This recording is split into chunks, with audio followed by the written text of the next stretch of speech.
The month of June seems to be flying by, and before you know it, we're going to be faced with the 4th of July weekend coming up. Always a fun time, but if you have a dog who can get afraid of the fireworks, then you know the angst and worry it can create. What should be a party can sometimes turn into a bit of a hassle. So we're so happy this morning to have Dr. Randy Hammon join us. He, of course, and his brother, Dr. Jim Hammon, have Northgate Animal Hospital out in Hickson. Good to see you.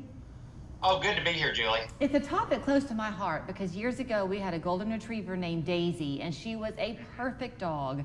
However, she got so scared of fireworks and thunder to the point, Randy, that she would burrow under a bed that wouldn't even fit her. I mean, she would raise it up trying to get under there to hide.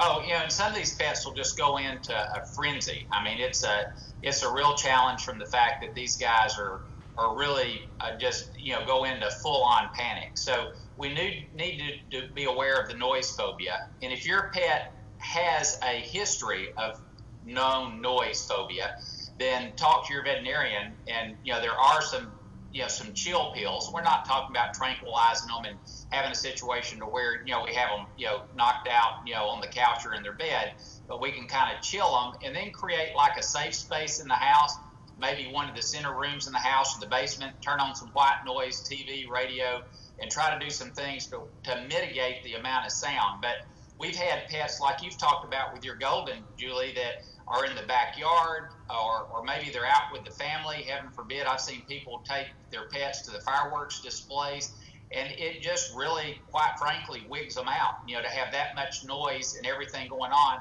And then, we've had them break through plate glass windows. We've, had them escape out of their fences and get lost. So it's a real challenge, and we've got to really be on top of this noise phobia thing, especially around any of the holidays like the 4th of July, New Year's Eve. All those things can really be an angst. And don't forget about your cats either. A lot of people are thinking about just the dogs, but it'll wig the cats out also. Well, talk to me a little bit, because in the beginning I thought maybe it was a breed-specific thing, but that is not the case. It's just an individual personality of the dog or the cat, right?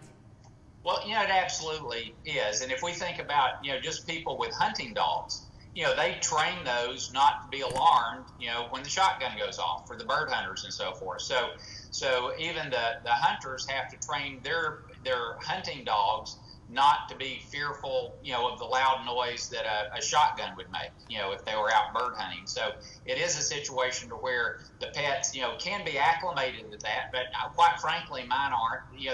I wouldn't call the fact that my dogs, are noise phobic, but, thunderstorms and so forth, they're not real big fans of that. So even with these guys, it's a situation where I can see them get a little angst. Sometimes they'll come over and look at me, want to know that everything's okay. But, the fireworks that you can pick up these days, even just for the backyard, are pretty spectacular.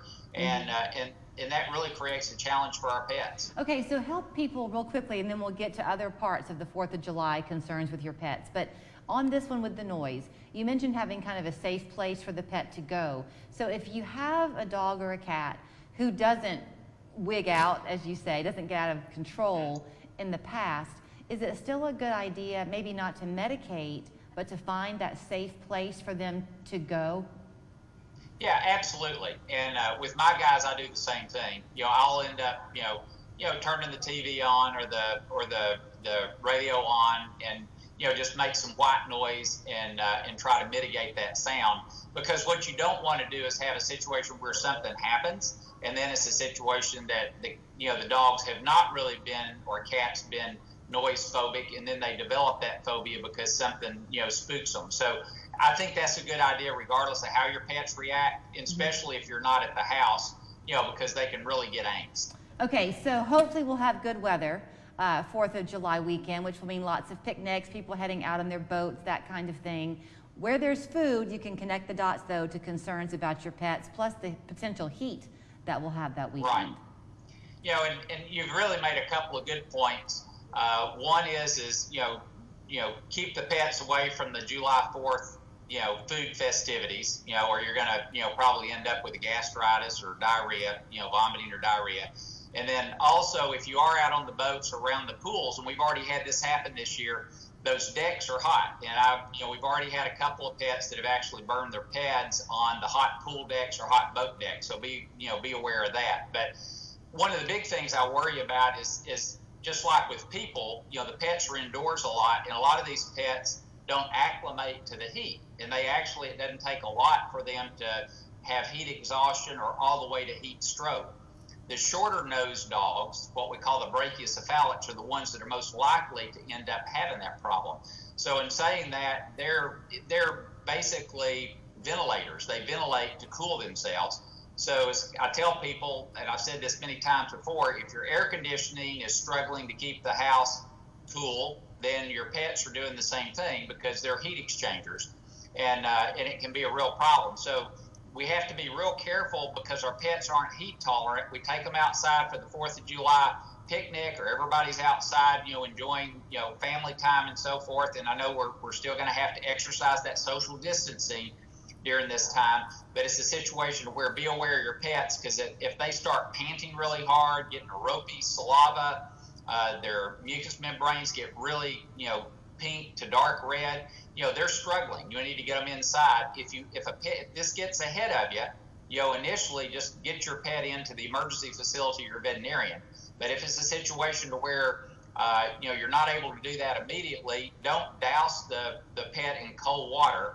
What you want to do is take cool water, hit their pads and their trunk, and we want to have the pet to where the body can help cool itself off. Obviously move them to the shade, and then get them to a veterinary facility as soon as possible. Okay. If it's a deal to where it looks like you've just caught them on the front end and they're just starting to have a tough time, usually bringing them back into the air conditioner and giving them a cool place to settle down may be all you need to do. Okay, 2 questions for you. Back to the golden retriever topic. They're a long-coated dog.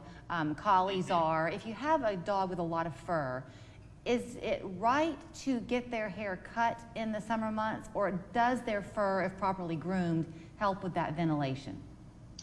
Absolutely. If the pets are properly groomed, then by keeping these guys in a situation to where they're got a good hair coat, it actually insulates them for the sun. And a lot of people don't think about it, but if you do shear your pet and they have fair skin, the white skin, then a lot of times they can really be prone to sunburn. A lot of people don't think about that. Now, if you've got a pet with a matted coat and so forth, then all bets are off. Then it's going to be a situation where that's not going to accomplish what we're after, and we'll end up with a situation where that pet is going to struggle, and they probably do need to be sheared down. But if you've got a pet that's in good coat, and I've had some people, they call it the summer cut, where they don't cut all the hair off. That's probably a good compromise if it's a deal where you feel like that you just need to do something. Mm-hmm. But if the coat's kept in good shape, that's actually going to help the pet stay cooler instead of actually make them harder. Okay, and then are lilies in your yard a concern for cats? There's a lot of lilies, tiger lilies, peace lilies, and so forth that are a real issue. And if you're a landscaper or a gardener, and especially, I've got actually an app on my phone. It's called Plant Snap. And I jokingly say I don't have any stock in the company. It's just fun because it seems like everybody else knows more about plants than I do. So if I'm out hiking or something, I can identify a tree or a plant or whatever. And it's just kind of a fun thing, I guess, from my old Boy Scout days. But it is a situation to where do a little bit of research on Google, pull it up, and just make sure that you're not planting something that's really toxic. Lantana is a problem. The tiger lilies are a problem. The peace lilies are a problem.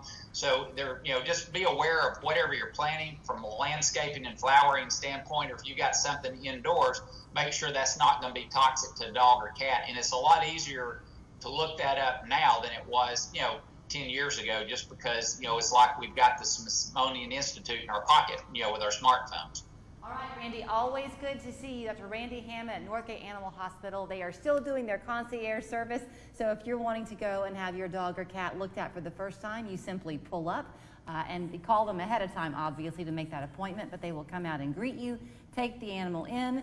And as Randy said, you can sit back in your car and catch up on emails, phone calls, or just surfing the net. NorthgateAnimalHospital.com is their website. The phone number, 875-90.